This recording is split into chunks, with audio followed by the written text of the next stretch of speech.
Well, today we are going to talk about several things related to management, to ecosystem services, value of the oceans, decisions to be done.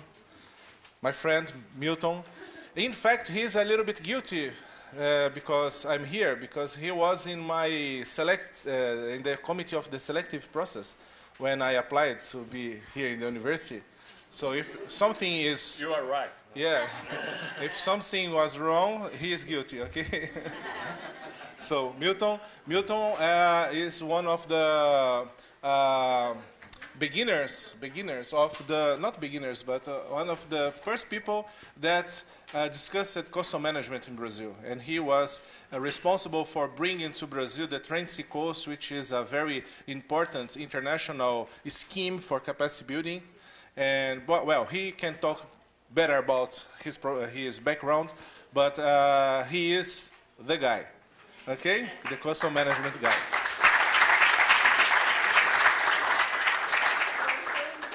So Milton, with you. Okay. All right.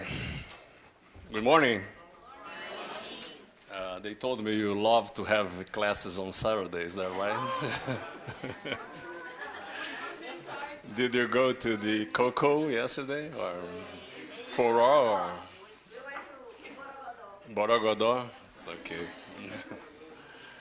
Okay. Well, you know me already. I'm Milton Asmus. I'm from the Federal University of Rio Grande. That's southern Brazil. You are the southernmost university in Brazil. Okay. My English is not good, so. At university, you talk what you call macaroni English, you know, that row of letters and meanings, sometimes strange, you know. So please be patient with me, okay? Well, I have to figure out how to start here, this F's. Okay. Well, so I was invited to talk about Blue Economy, okay?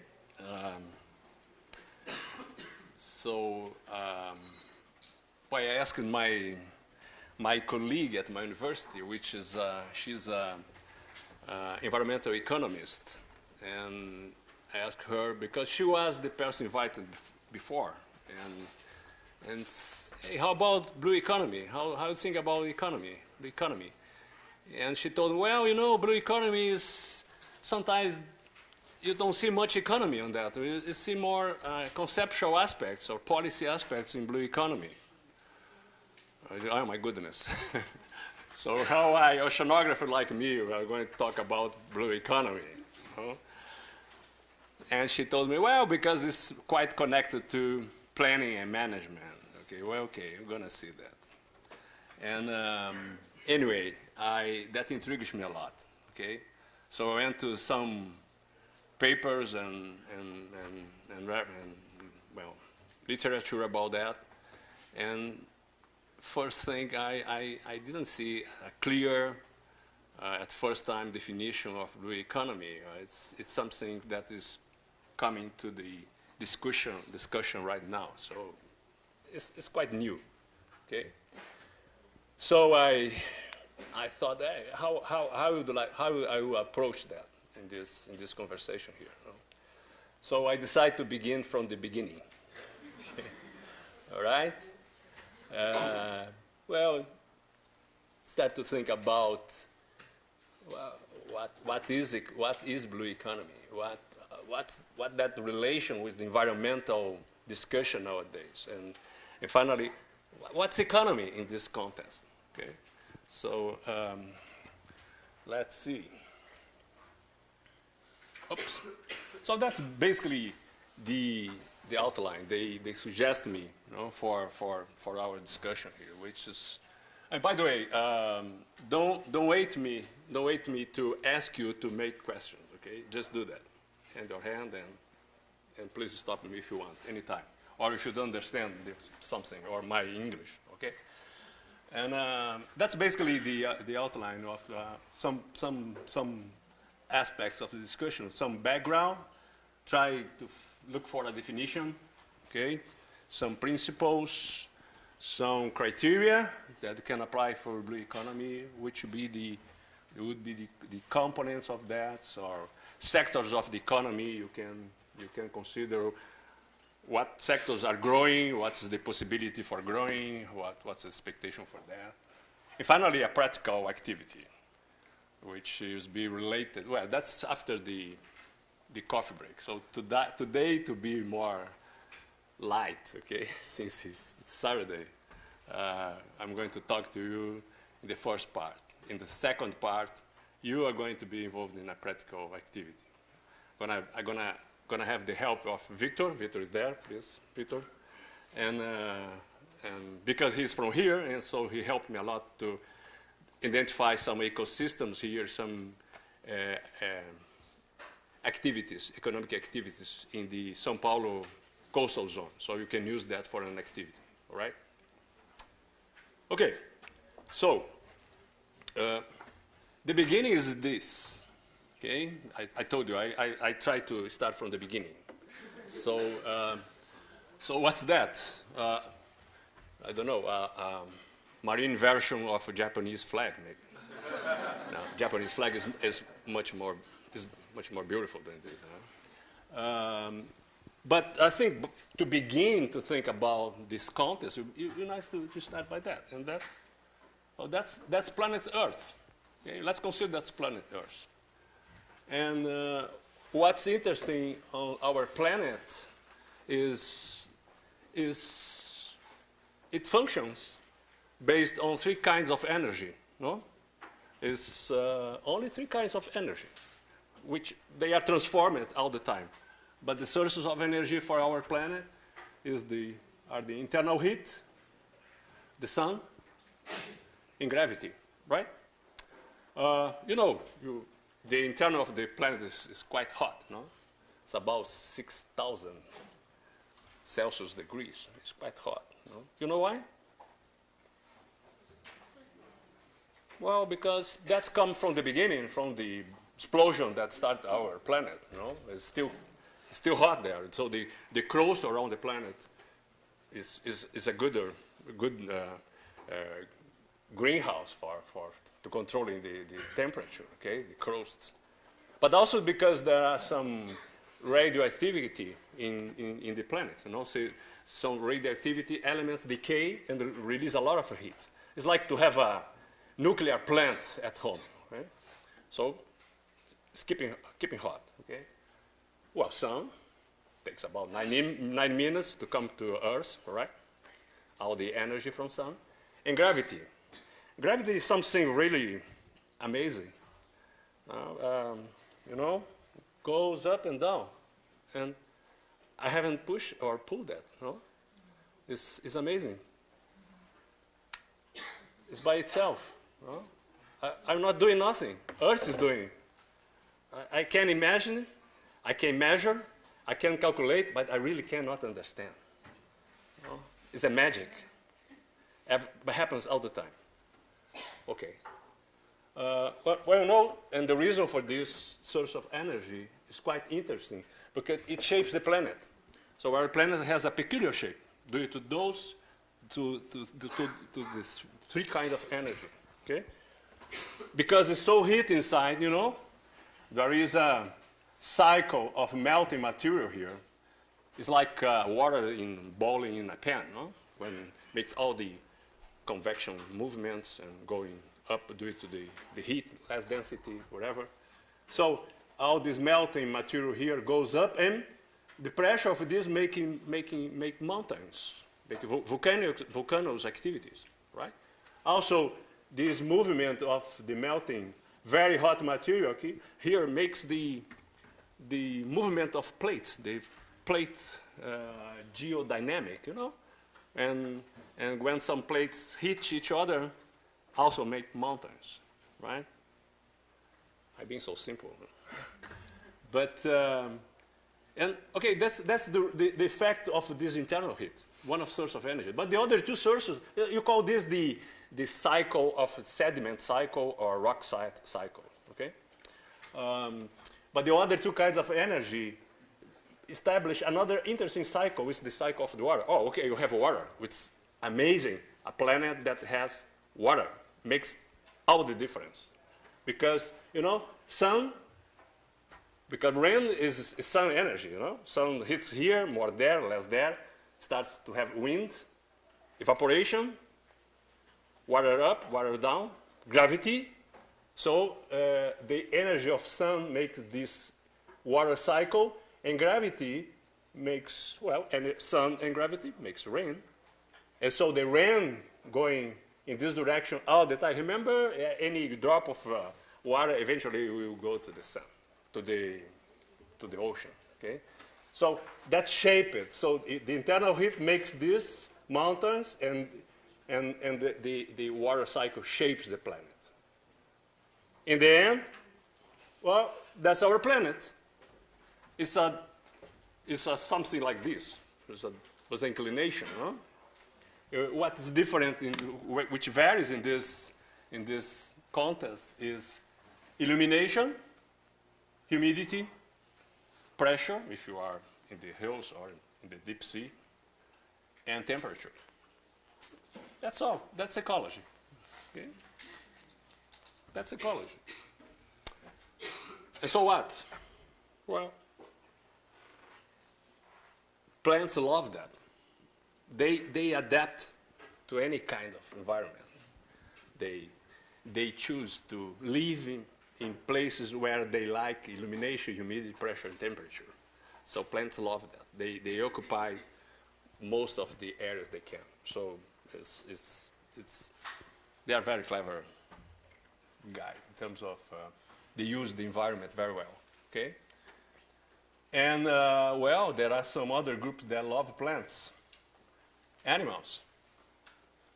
They eat plants, or they eat each other. I don't know. They establish. They make cycles. They fall in love. They reproduce. You know, and you know what? Doing the same gradient of illumination, humidity, pressure, temperature. And that makes something really, really interesting. I love this theme, and I dedicate a lot of my career looking at the thing that is a result of that, those ecosystems. You know? So ecosystem will be a result of the three kinds of energy in the planet, the way it shapes the planet, the gradient of all those things, the combination of everything in a unit of organization, which is an ecosystem, or ecological systems. It would be the same. Okay. What's interesting about ecosystems? As any system, they function. They have a structure. They have and they function. You know what's the function of a system? Is the transference of something between two parts. So the components of a system, they are connected and transfer material, energy, or information, all right? And they do that all the time, establishing fluxes. Any process is a fluxus, is a flux. Or information in a natural system, yes, the gene code, for instance, is information. It's a very important information. Or those, how to say, pollen, the structures of plant reproduction, it's a lot of information also. So it's fluxes of information, okay? Okay. What else? Oh, okay, that's basically the result of ecosystem function. Oh, doing that, as any system, they need energy. So energy is retained in the ecosystem. The ecosystem has a cycle functioning because the energy has to be transported in materials, okay?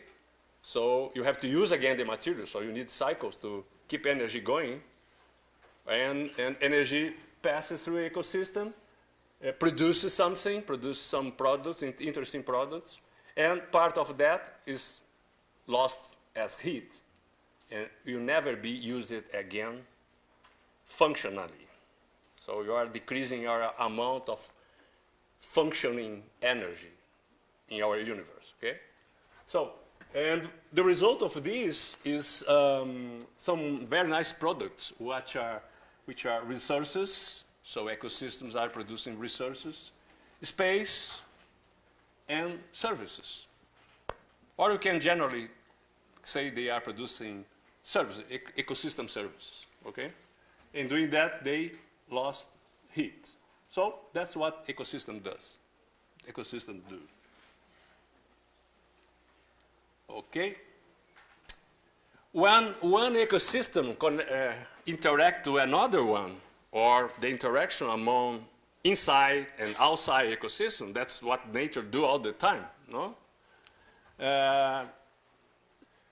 Connecting those services among those ecosystems establish what you call the economy of nature. So the economy of nature is the connection of fluxes between the ecosystems. If you look at some old ecological books, they used to be named economy of nature. Okay? Economy of nature. So then we start to understand the meaning of economy as a system of processes, a connection of processes, okay? A combined system of processes. That's that we can call economy of nature. Okay, sure. Can you explain what you mean by space as a product from the ecosystem? What I mean for this? Space, because you have resources, space, and services. What is the previous slide? The previous one.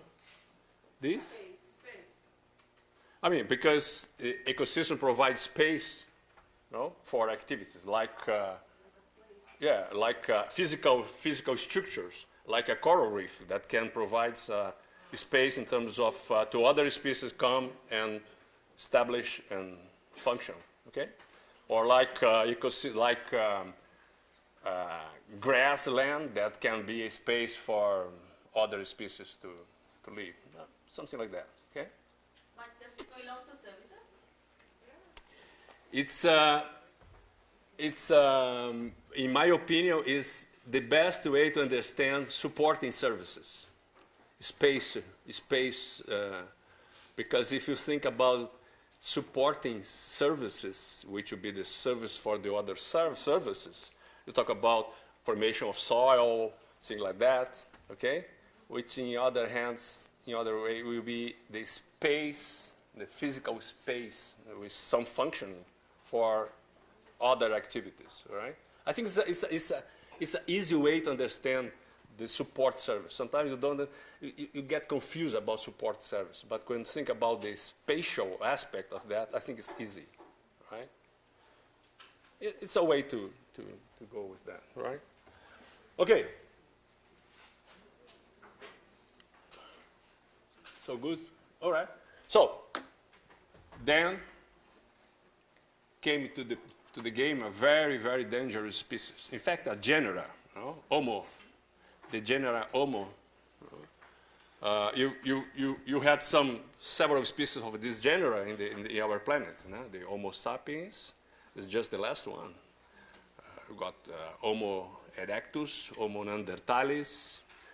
They competed. Some those competed for some time. Homo sapiens finally won the competition, right? Alex mentioned the other day the book *Sapiens* talks very well about this competition among different human beings, right? So it's quite interesting, you know? So our ecosystem now, they have a new component, very powerful component, right? So that's how our ecosystems, our planet is nowadays. That's the shape of our planet in a simple representation, right? It's the same story. The difference is that when society, because that's a new component of planet, when society do the same that other ecosystems are doing, in other words, when society uses resources, space, and service from ecosystems, you establish what you call human economy. That's economy.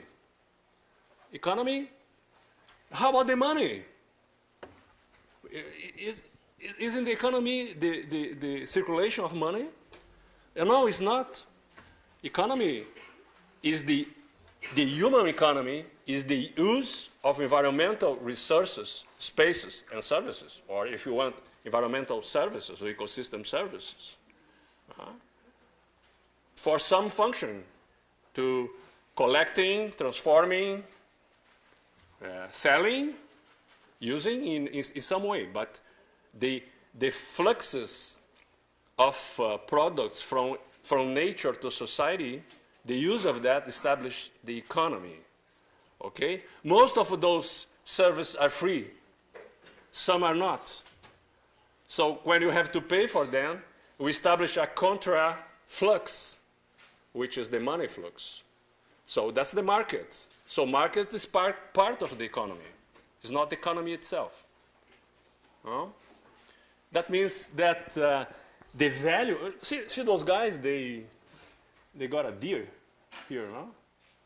Okay? Well, if they decide to sell that deer or to exchange that to other products, they will calculate the value of the effort to get the deer, not the real value of the deer, which is the value of making that deer from all the ecosystem processes.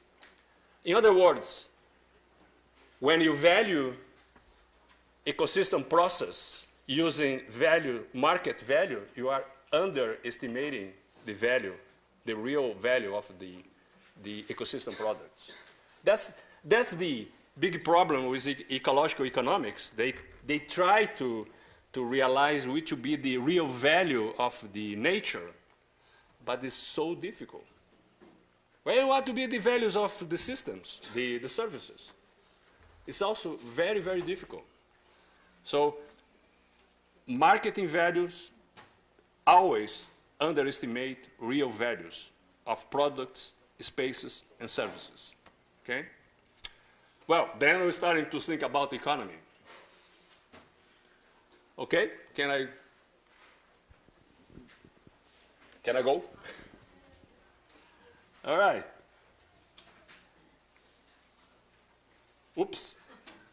Our cycle is not more a cycle. It's a triangle now. All right? I think about this triangle all days of my professional career. Because now you have what you call the Earth environment, or the Earth systems environment, no? Which is composed by ecological systems, social systems, and economic systems. No? Or if you want, you can say that those are subsystems of whole environmental system. So that means the environment is made by ecological, social, and economic parts. They interact. But the use, direct or indirectly, of ecological components from society establish economy, right? When the first guy arrived here in Brazil, in the beach, maybe look at some fruits and got the first one, established an economy, okay? Extractive economy. And it didn't pay anything for that, okay? Well, if you bring this to blue economy, I thought, is that blue economy? I don't know. Is that blue economy? Because the correlation will be the same. No? If you took the same story, you'll be, well, in that gradient, of course, you're going to have some ocean and coast ecosystem. You're going to see some of those this next week. You go to the coast to see those. Okay? So the same thing, no? I put all in blue now, just to be more blue economy. But so you have ecosystem service from those ocean and coast ecosystems with all loss of heat. You have a society that uses that different ways. You can see here energy production, port activity, I don't know, fisheries, boat construction, wherever. Is that blue economy? Is that what defines blue economy? I was in doubt about it, right? So, was time to take a look on the literature about and say what they are. But anyway, so far you can understand that it's not the amount of money produced by ocean activity. It's other thing, okay? So, I was intrigued about the right definition or proposition of blue economy. So I thought, is that picture a blue economy, or maybe it's more like a policy, or it's more like a philosophical approach, blah blah blah. Sorry for the philosophers. Or it's more a dream. It's a dream. We're going to have a blue planet with a blue economy, sustainable. Everybody will be happy. No, we have to face this because the policies are being proposed, policies are being discussed in different arenas, like in the United Nations one, national and local government, and it's easy to talk about sustainability and things like that. But how do you measure that? How do you understand the ecological functioning to define that and to suggest activities that can respect that? No? That's the point. Then you have to connect science and policy. Then you have to inform policy. No? But you need, in our tutorial group, we were talking about this another day. You need some special language for that. No? You cannot just go to the policy, make all the scientific information. You have to work on the communication process, no? Which is another story. No? Okay, so then I turn to the literature and see some. Hey, since I tried to look for some blue economy, there are a lot of numbers. I try to avoid the numbers. All right. I try to focus on the concepts. Right. There are just few numbers here. I said, no, the numbers, you can see the numbers later. No, you don't need the numbers right now, right? Just few ones. Okay, let's start with some background.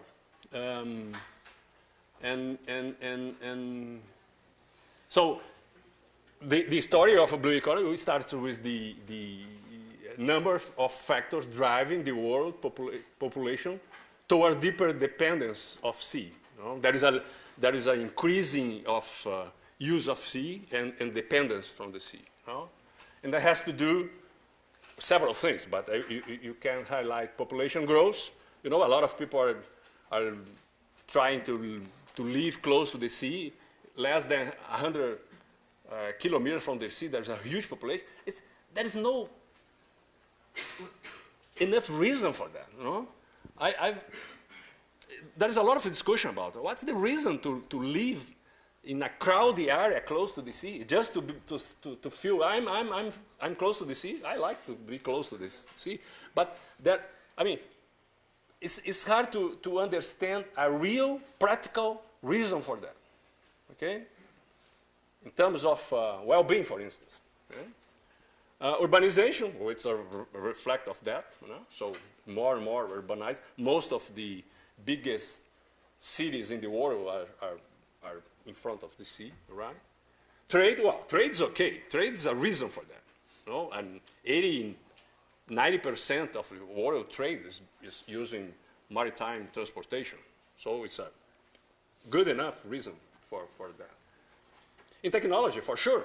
You know? More technology, more use of the sea. The Brazilian oil company, the Petrobras, you heard about, they are drilling this pre-salt formation of oil at the Brazilian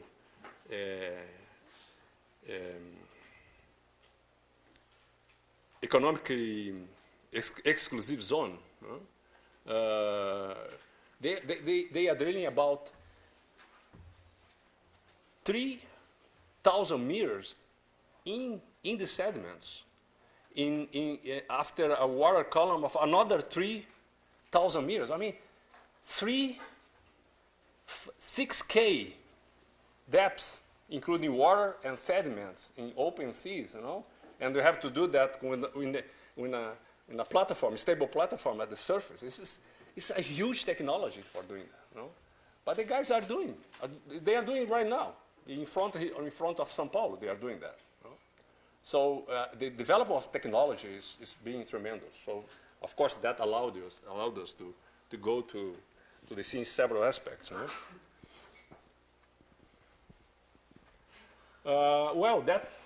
Then you have to face some threats. You know? The primary threat to the ocean economy of the long term is the ocean health. We are concerned about ocean health, which has deteriorated, and in the absence of the regulatory change and technological innovation could continue to do so.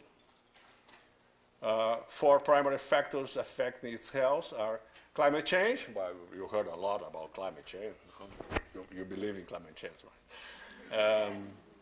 Acidification, same thing. Pollution, overfishing. So ocean, they are under threat. Okay. So we want blue economy. We want to expand the use of the ocean, but the oceans are under threat.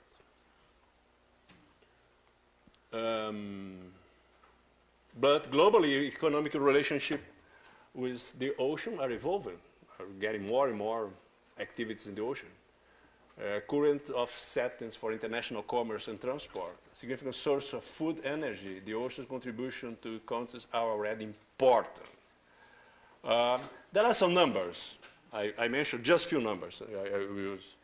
For instance, this paper from Murillo and Spalding, 2017, says about 1.5 trillion added value of economy value. No? Comes about the ocean, which means 2.5% of the world economy. If you look at that number, 2.5 doesn't look to be much, but it's a lot. Can you imagine the whole economy inland? No? So and it's increasing. There are some papers, some report in Brazil. It was in the news this week. I see.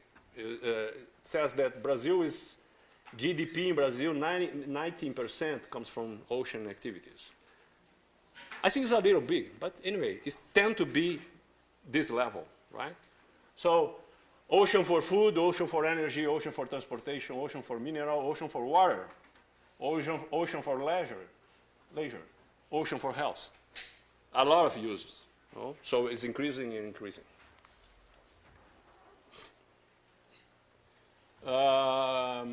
Growing familiarity with the ocean's environment, new technologies for ocean resource exploitation, long-term growth and demographic trends, food security and alternative sources of minerals, energy, increased seaborne trade as well as rapid coastal urbanization are drivers of the evolving relationship. You know? So we have a lot of drivers for this. Globally, through new nation ocean development plans, governments are focused on oceans for a source of jobs, innovation, competitive advantage. Okay, but that sounds like a traditional economy, you know? When you look only, when the main interests are the increased economy for jobs, and competitive advantage, you know, making money from, I mean, if that's the case, so the difference, what you call blue or gray or green. You know, I mean, if the traditional economy is under this, I believe that's not the case. It should be another thing. Should be another thing. You know? But anyway, there is a big concern about trying to establish some plan for that, some government proposals for this kind of at least planned use of the ocean. So you're going to see that.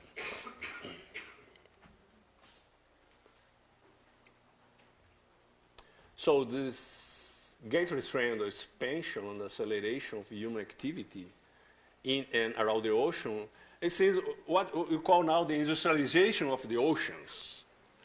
don't sound very a friendly word for me, you know. You see, this picture is quite impressive for me, you know. The kind of thing you start to see, you know. And finally, the word blue economy show up in this. But the blue economy concept has its origins in the broader green movement and describes a sustainable balance between economic growth and ocean health. Again, that's something to drive the blue economy, to drive is to establish guidelines for blue economy, or is just a goal, desired situation or a dream? I don't know. So it's different from conversation and the real actions in terms of that, right? Oh, thanks. And then we start to have the concept of blue economy. So starting to show up in the literature, in the meetings, international meetings, the concept of blue economy, you know. So it says that that was mainly right after the Rio Plus 20, okay, when there was a movement towards the green economy. So blue economy arrives in about the same time. So it says the blue economy is poses the same desired outcome after Rio Plus 20 green economy initiative, which you can namely improve human well-being and social equity while significantly reducing environmental risks and ecological scarcities. Okay, endorses the same principle for low carbon, resource efficiency, social inclusion, but it is grounded in the developing world context and fashioned to reflect the circumstances and needs of the countries whose future resources base is marine. And that's true, no? There's a lot of countries that depends a lot of marine ecosystems and services. They still in the developing state, so they need to develop it. They're going to use more and more sea resources. So how to combine all these propositions of a green economy with those countries that they need to expand those economy and looking for a better well-being situation, human well-being situation, okay? So it's tricky, no? It's tricky. We have a lot of things to work with. It's the proposals and the objective plans for that, they will not be easy, right? So it's easy to put all the beautiful words here, no?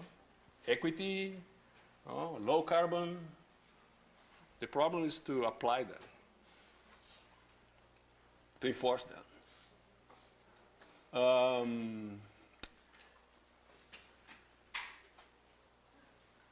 And fundamental for what is being proposed is the principle of equity, no?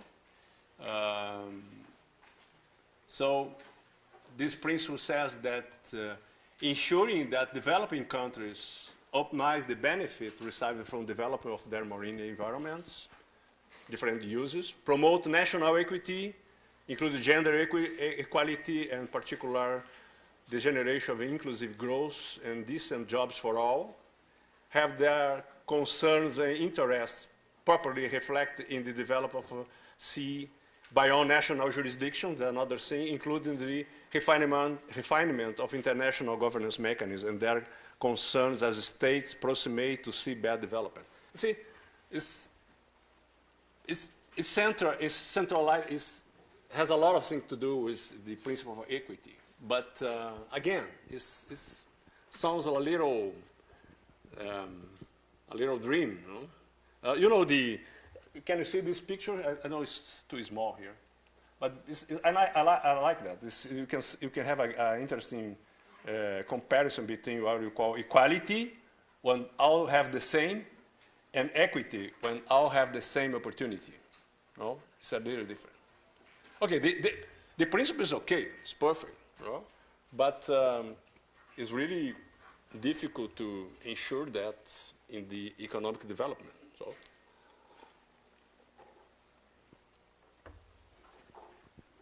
okay.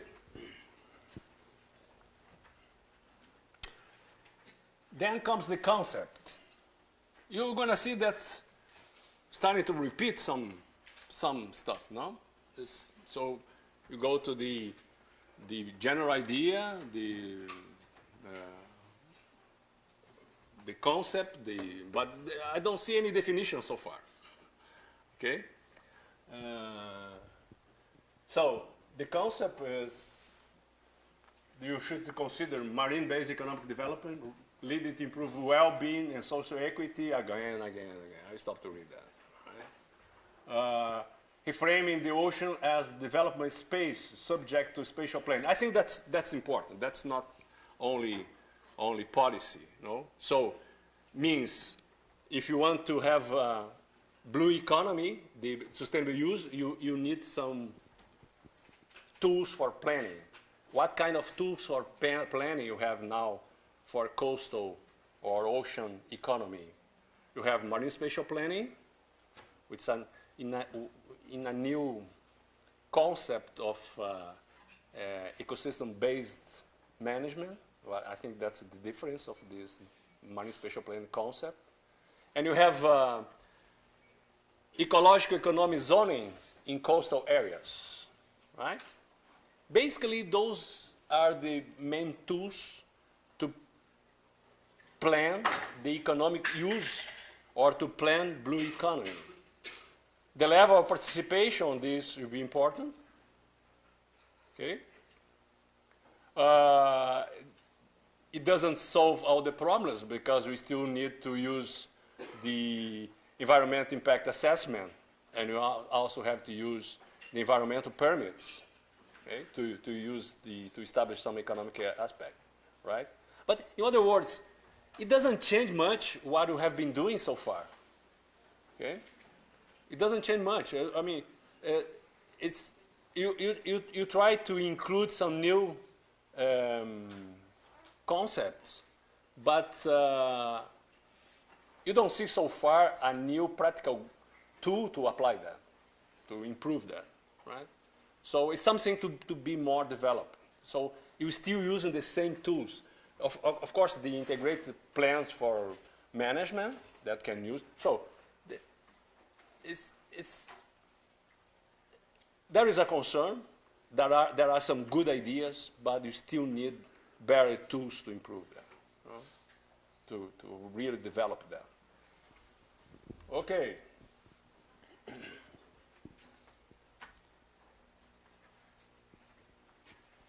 Okay, then back to the blah, blah, blah. Let's say more concept. Has to favor low carbon, resource efficient, social inclusive, dependent. Okay, low carbon I think is a good point in terms of the sea as a source of energy.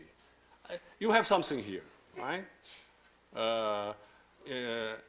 Potentially you have this strong, huge source of energy in terms of tides, waves, winds. But on the other hand, what is the main blue economy activity nowadays? Oil extraction and fisheries, no? Is that low carbon energy or activity? No, no way, no?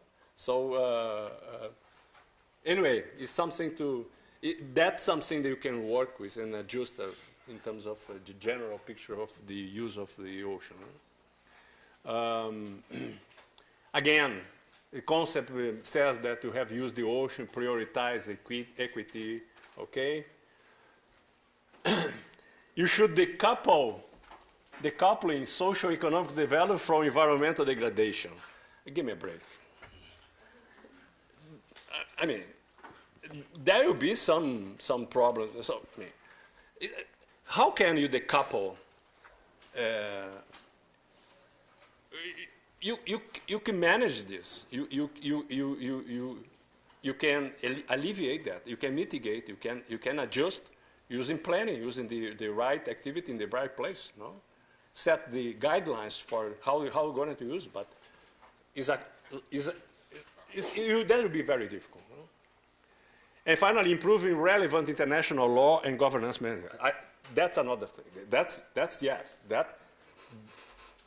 Here you can do really concrete things, you know, in terms of international legislation, national legislation, guidelines for this. So there is a huge space for development in this last aspect here. Okay. Some criteria, then starts to repeat a little. You know? So the blue economy should secure the needs for food, water, everything, for human needs. And okay, this question, it's my question. Is that human well-being? Because we have been discussing human well-being. You know? Human well-being. So maybe that's a good definition. What it will be? It's, securing the need for food, water, energy, materials, recreation, health, as well as jobs, livelihoods, community life, and political stability. If you have, that's a happy guy. So, but that can be. And the other criteria is to look at ecosystem sustainability. And the answer is what is ecosystem sustainability? How do you measure sustainability? No? And I think here also you have an interesting space to work with this criteria. If you think in an ecosystem as a cycle system, okay, and if you think that they have to use energy and retain the energy to produce all the service before all the energy become heat, right? And if you consider that you have a defined amount of material and energy doesn't recycle, so to keep those cycles in the ecosystems, taking into account the sources of energy, will be some kind of measurement of sustainable use of that. Okay, because some of the use tend to break the cycles and produce waste. Okay, if you push too much with much energy, the cycle can be so fast that it can break the cycles also. Oh? So one way to think about sustainability is to keeping the cycling process of ecosystems at the same time use ecosystems. Another way, more applied way to think about sustainability will be try to keep the offer of ecosystem service now and for the future. There will be a kind of anthropogenic way to measure ecosystem sustainability. Okay, but that's not easy. You have to look at the definition of ecosystem, the way they function, the way they produce those services in order to talk about ecosystem sustainability, right? Another thing is how to define ecosystems in the ocean. It's hard, no? It's much easier to define ecosystem inland. No? You can see, oh, there is a dune field, there is a mangrove, sand beach, you know? But then when they go into the ocean, it's difficult. It's been a lot of discussion about that. Which would be the criteria to define ecosystem in the ocean? Because you have these, well, I have been discussing this with, maybe I did that with some of you this week, because it looks like you are trapped now, because you said, hey, it's quite impossible to define ecosystem because you have the water column. And I say, and what's the difference in the continent? You have the air column. Huh? When you look at in the continent, a mangrove you are looking at the benthic, more or less, part of the land ecosystem. No, you don't define a sand beach or a mangrove based on the movement of the water column. It's just an ecological characteristic of that environment. And that can be the same as at least the beginning. You know, so I don't believe you have excuse to keep trapped on that. I know it's difficult. It's easy to say. But yeah, I think it's possible to start defining the benthic habitats with all this. The difference is the density, you know, water and air. But you have the same. So I think it's something to think about, and you can start really to classify ecosystems, marine ecosystems, and start to think about the sustainability of those ecosystems, okay?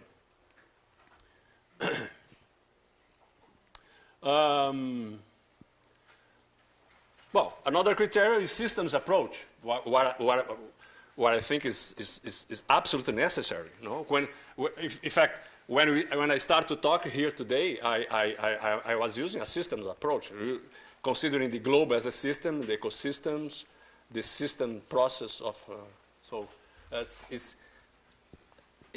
It's quite impossible to understand what's going on in the ocean if you decide to look at those parts in a separate fashion. No? The biological part, physical, chemical, socioeconomic, as you usually do in any place. No? So it's important to define ecosystems or systems in the oceans and understand the function of that. No? Makes sense because when you define a system, you have already integrated all their components. No? So then you can apply modeling. I mean, the holistic view of the adjacent connections is part of the ecosystem approach. So I think it's quite important. How long is this? First until what? 11? Okay. Oh my goodness. Sustainability standards, another criteria. Again, the same thing. What's sustainable? No? It's something to be better defined, better measured. No? And says about sustainable business operation. How can you talk about sustainable business operation if you really don't understand which is the carrying capacity of those marine ecosystems? You know? It's something to look at, but it's really hard to understand nowadays, right? Well, and something about the theme's evolution. As I mentioned before, that basically started after the Rio Plus 20, no? In June of 2012, no? And was focused on two key themes. A further development and refinement of the institutional framework for sustainable development, which was the main theme of the conference. I mean, advance the sustainable development approach, and advance the green economy concern, and that merged with the blue economy. So it has the same beginning, okay? Everything is taken into account, poverty, irradiation, that's a key challenge. That's what we all want, you know? It's, anyway. After the Rio 2 plus 20, there are some initiatives and some documents you can read that. Or I have to confess, I forgot to include readings in that folder. Okay, but I promise today I will put. I have some literature about this, and most of them are kind of official documents from some institutions talking about that. So it's more about the policy aspect of blue economy, okay? So, but you start to see the concept in some the United Nations Expert Group, the UNDESA, you have been talking this about, you talked about this group this week, okay? Other Global Partnership for Ocean, the 5 years action agenda from United Nations. Anyway, we start to see more and more this concept in those documents.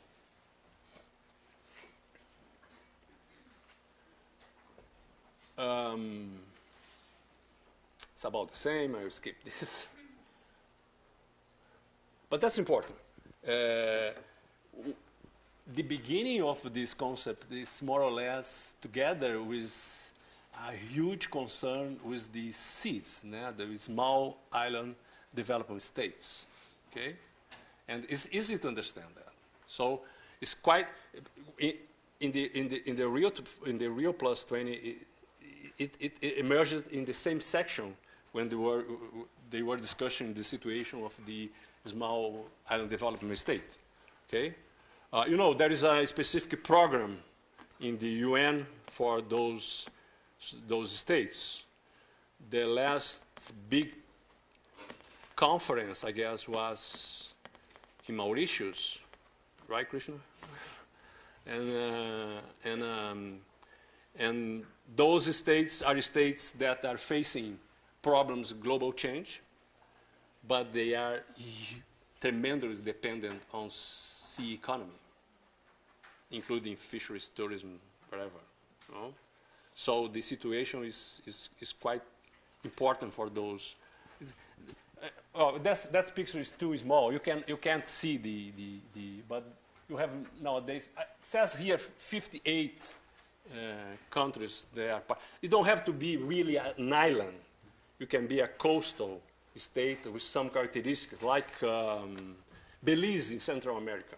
Okay, so the important thing is they are sometimes small states, but huge ocean nations. If you take into account the economic exclusive zone of those states, they are huge. You know? Sometimes being an island, they don't have to share that zone with another. So they have a huge area to control and to plan. So it's been a very interesting program in terms of Blue Economy. And finally, the relation with of course, the goals of the sustainable development. In our case, the 14 goals. If you look at the proposal, those concepts, they are all in that goal. So I don't want to disappoint anybody. I want to invite everybody. Let's look deeper at this and try to make science and policy to support that. But it's like nowadays is more a speech about that than actions around that. So no. So I think you have to evolve in this context. Okay.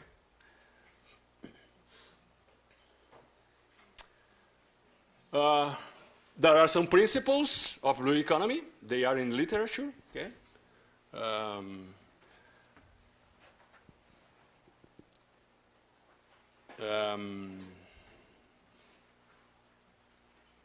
They are basically in sustainable economic development. Let me. And finally, a definition. Okay, it was in one of those papers. It says that a sustainable blue economy.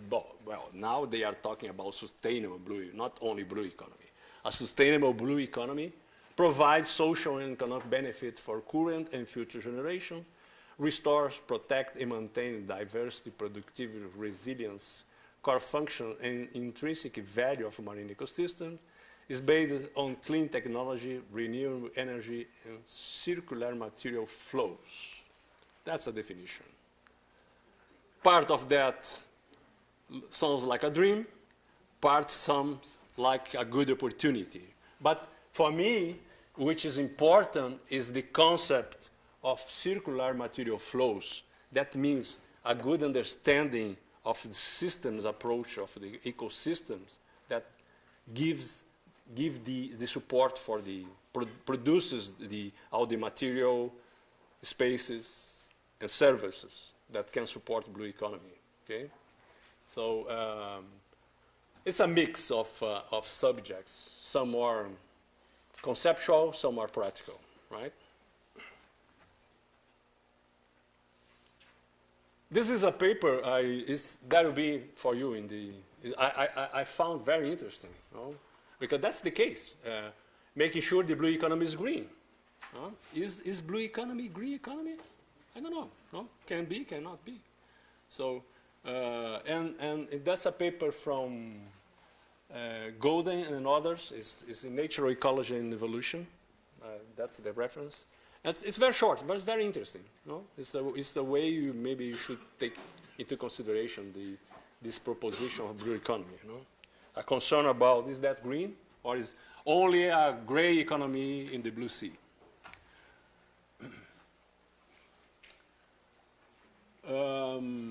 Well, that's the rest of the definition. It has to be inclusive, well-informed, precautionary, and adaptive. I'm sorry, but usually well-informed is not precautionary nor adaptive. No? Usually when you have a precautionary principle is because you don't have enough information. No? Let's be honest. No? You don't establish a precautionary or adaptive management just because you think it's a nice thing to do. You usually do that because you don't know enough. You have to get more information, consider that new information, and then adapt. And by the time you cannot get the better information, you use the precautionary principle. So the adaptive management is like the unknown management. So that sounds for me a kind of controversial. Talk about well-informed. Anyway, those are all the concepts that you should take into consideration. But to create sustainable blue economy, that's what the policy proposes. Public and private actors must, well, you have to set international goals and targets. Maybe you can use the goals of sustainable development. Access and communicate their performance. I think that's important because countries that be part of that has the obligation to inform the way they're using the ocean and how they are getting elements and resources from the ocean, including fisheries, which is not the case. You are facing this problem in Brazil, for instance. You are not having the data from fisheries, for instance. So that can be an obligation. Create a level of economic legislative play. I think also that's important, impossible. I mean, you need more law, more guidelines, more specific policy for if you want to reach out this dream of proposed blue economy. No? That's practical things. You can work with this. You can advance those things. No? And you have to plan, manage, and effectively govern the use of marine space. Yes, that's concrete things. So you have to establish the better tools, the better. I have mentioned before. For me, it's basically impossible to talk about this, not talking about ecological economic zoning in coastal areas or marine areas will be the marine special planning. So, in other words, if you like the idea, keep the idea, but go to, in one other hand, to ecological economic zoning, marine special planning, and establish the legislation, the rules to apply that. So I think there are two ways to try to really establish what is being proposed. In other words, if not, you keep just talking about this to reach equity and sustainability, blah blah blah blah blah blah. Okay. Anyway.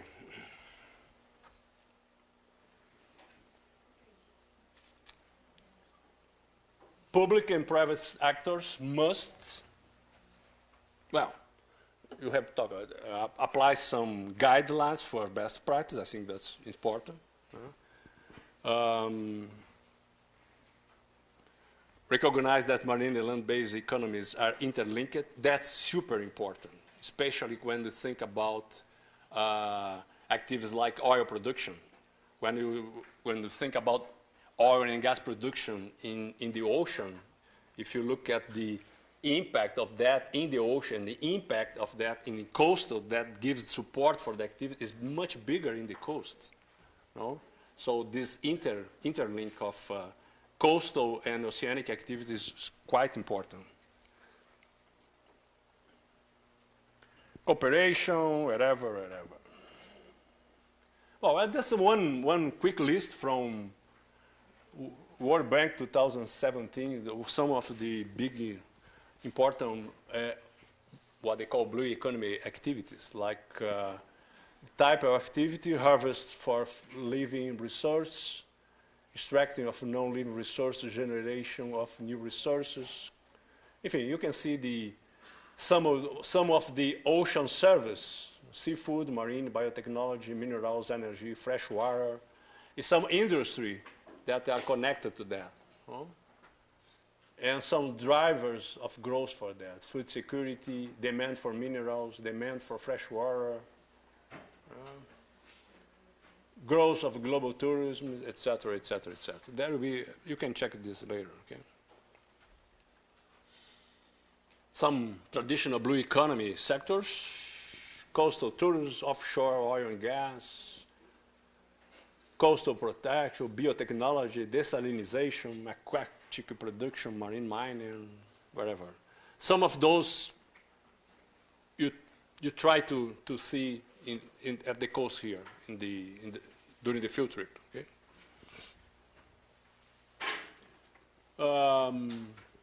The sectors that what you can find better growing or interesting in the economy of the sea or blue economy.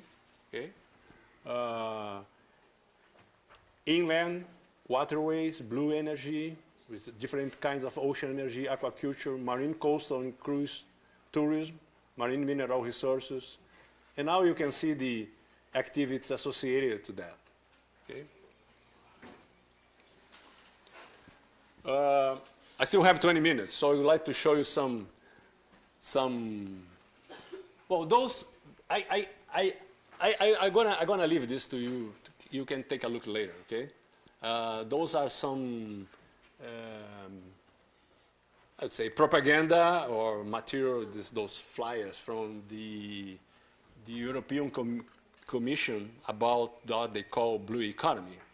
But if you look at, I'm sorry, but I think you cannot read this, okay? But they put some numbers about the amount of jobs they are expecting to produce with blue economy and the amount of values. But again, that's market values. That's not the real value of blue economy. No? It looks like a great commercial opportunity. No? Doesn't look like the way to achieve those concepts, right? So I just leave this to you later. That's the same calling for investment in blue economy. It says about, hey, you have 1.3 trillions of euros and the opportunities are there. So I believe that would be a kind of a dangerous race to start, you know? Starting this new phase of blue economy, looking at the monetary value of the business. I don't know. Maybe I'm wrong. Okay, but it sounds like it's the old traditional economy. You need something really new. And in the last minutes, because after this, you don't have to hear me anymore, just make the practical activity. I just quickly, I want to show you some difficulties and possibilities to start working with the spatial planning in coastal and oceans to plan this activity and try to allow what you call the sustainable use of ocean and coasts. Okay. I quickly mention some aspects here. That's the place you are going to visit next. That's the São Paulo coast. Look at that. Everything is zoning in this part of the coast. You know? That's in the sea here and at the coast. Here is Santos. You are going to Santos this week, okay? So it's a planning the way to use the ocean and coastal space, okay? All right. But you are facing a tremendous difficulty to establish those planning for some reasons. If you look at the results, I'm not mentioning São Paulo now. I'm talking in general terms. If you try to look at the results after the effort to plan the use of the coast and try to have a sustainable use of the coast, you can see the problems still persist. Execution is very difficult.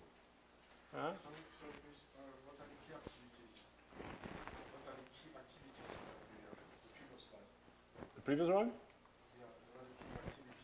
Well, in the practical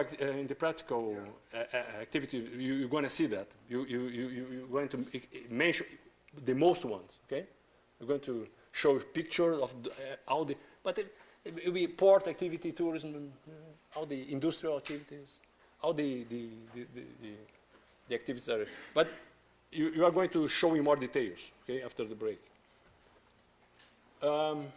So basically, when you look at the results of the planning of the use, you realize that more and more that the process of planning and use and manage these coastal and sea resources, they should be political in terms of to apply a right policy, environmental policy, okay? Because the decisions are political decisions. They are not scientific decisions, right?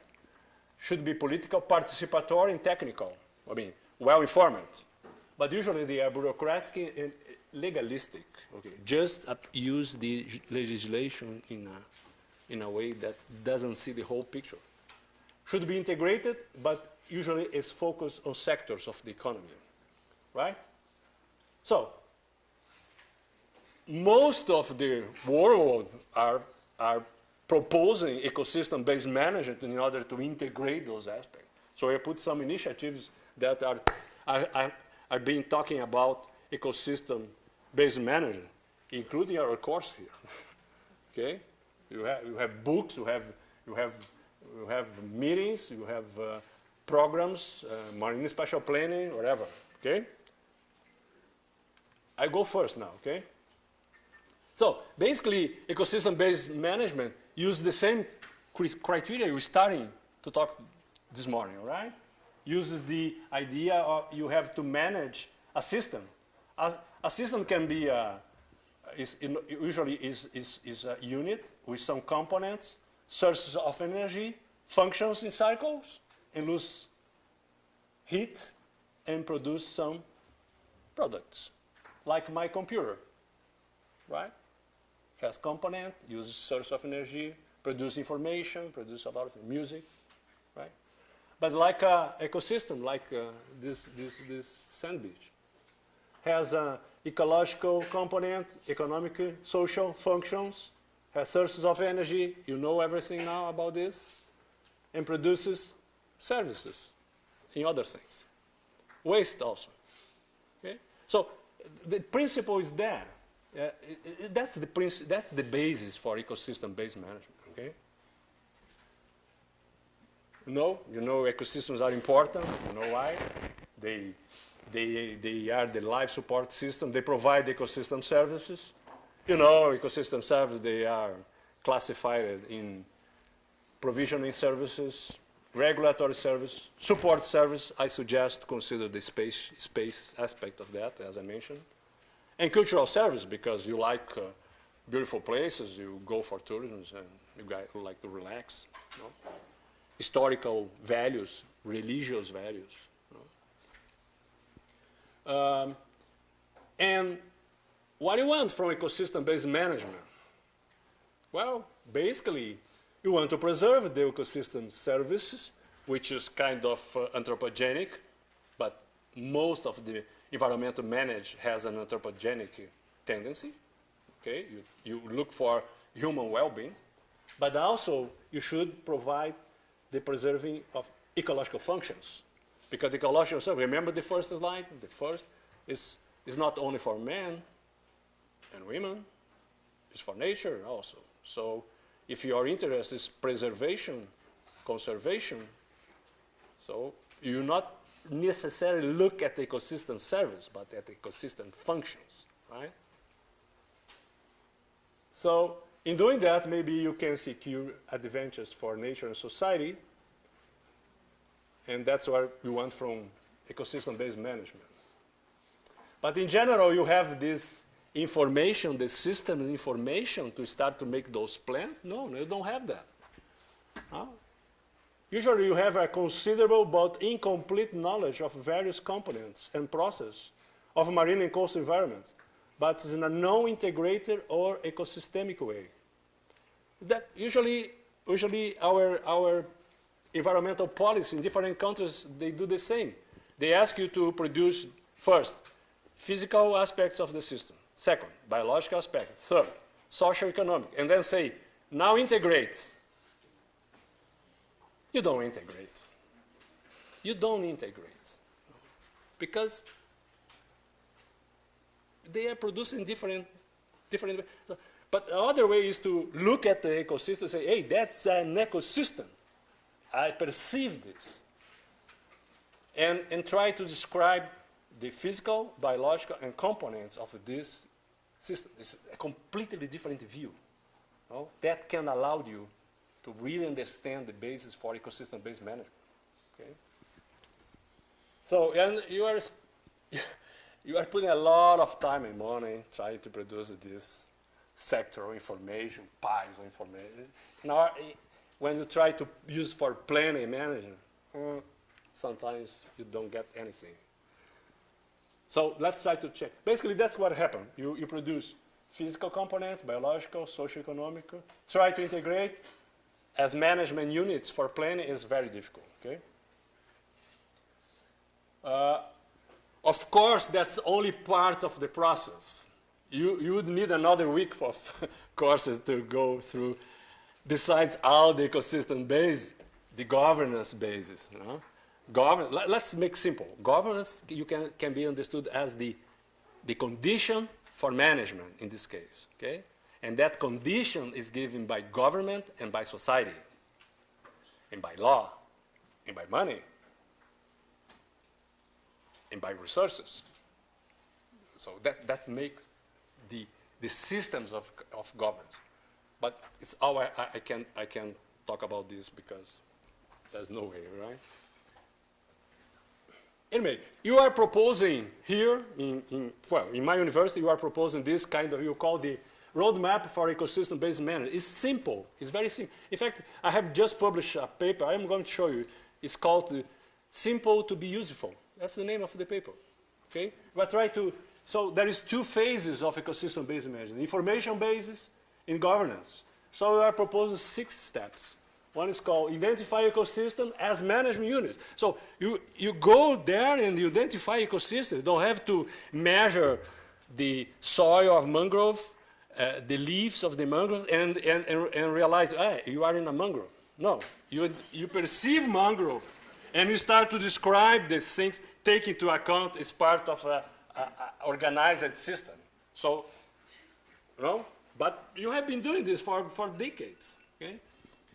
Then you can map, model, simulate the systems. You have been doing that. Okay? You can identify ecosystem service and the risk to lose them. Okay? Because you have, for different kind of ecosystem, different kinds of service, there are some risks, some pressures on them. You can identify the management space. What's the management space? Because once you understand the processes, the manager will be how to try to act or control process or factors, internal or external, that are controlling the processes. No? It's a dynamic way to take a look. No? Sorry I don't have much time, because yes. How does it differ from what you showed in one of the slides regarding the proposal from the RC UNESCO? It's the 10 steps.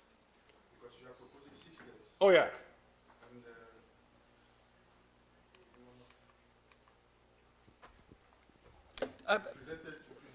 Understand. You didn't follow any international guide for that. No, you tried to simplify. I mean, propose and exemplify. I have a lot of examples from this, from different areas of our course here.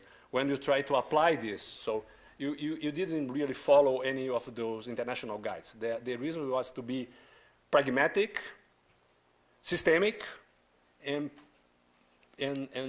produce a guideline that someone could follow in terms and try to establish this information for management. And finally, when you identify the sources of pressures in the functions, well, you have to in some way integrate to policies and instruments, which means zoning. I have to finish in 5 minutes, okay? But I just tell you a story. In my state in southern Brazil, it's called Rio Grande do Sul. I'm so happy with this story, you know? because I'm proud of that. Because the state government, they decide to make the ecological economic plan for the whole state. So they start to get all the information they could about physical, biological, socio-economic. They make that pile of information. So they come to our laboratory and say, hey, you need some help. What do you want to do? I don't know what to do with that pile of information in order to make zoning. Okay? So you suggest, why don't you apply an ecosystem view? What is that? Well, why don't you look at the major environment of the states? It's like to take a plane or a drone and do that. You know? You can easily realize those ecosystems, rivers, fields, mountains, beaches. It's not wetlands, okay? Why don't you do that? Oh, and why don't try to use the information to define which are the service those ecosystems are producing, because then you can take into account that and try to plan different uses, different kinds of, once you cross the kind of environment producing service and the kind of economy the state has looking for those services. So it's kind of to work in a matrix. And they accept that, and they are doing that. You are about to finish. No? You are about to finish the plan. So it was accepted by the state government. So it's like change completely the fashion of planning the territory.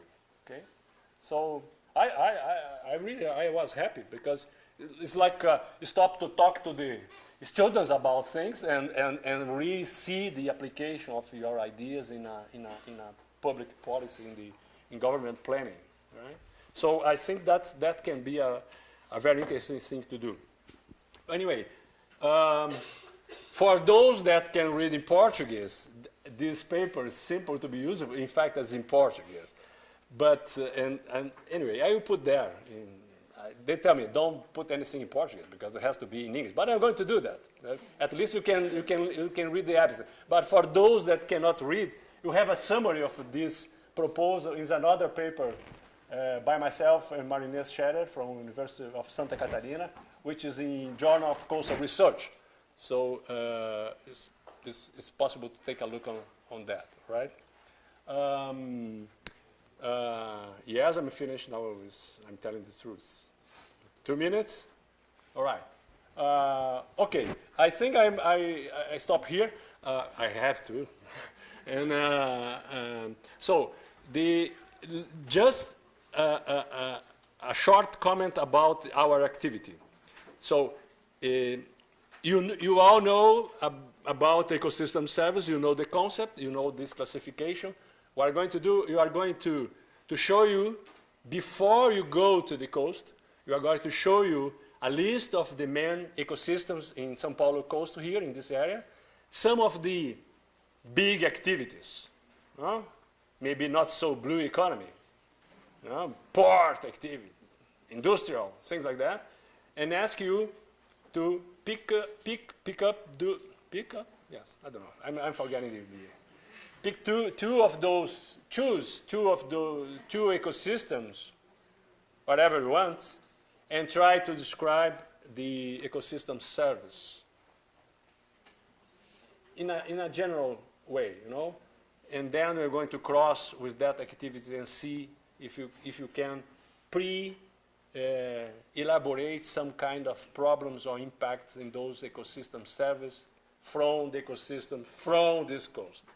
Before you go, because it's like to work in a hypothesis. And then when you go next week, you try to look at the real thing and say, hey, what you are kind of proposing is what is really happened, or you are wrong, okay? So that's more or less would be the well, I don't know if I have a question for, time for some, well, we did already some questions. Well, that's all for now. Thank you very much.